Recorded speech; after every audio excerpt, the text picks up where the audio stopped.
Hi!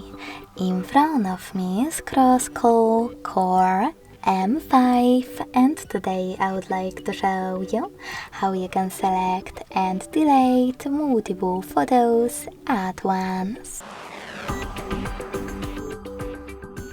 Begin by opening Photos app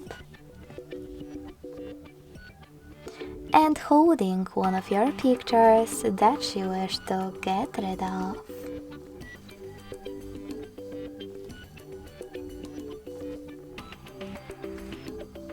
I will go with this one.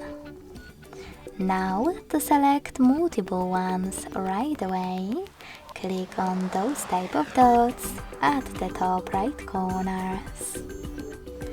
If you wish to exclude some of them, tap on the ones that you wish to keep, and then to delete the rest, hit this bin next to the shopping cart at the top right corner.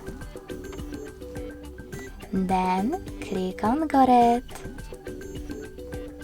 and tap on Move to Trash in the pop-up. So when I do that, as you can see, all of my selected photos were successfully deleted. Thanks so much for watching. If you enjoyed this video, don't forget to leave a like, comment and subscribe. Bye!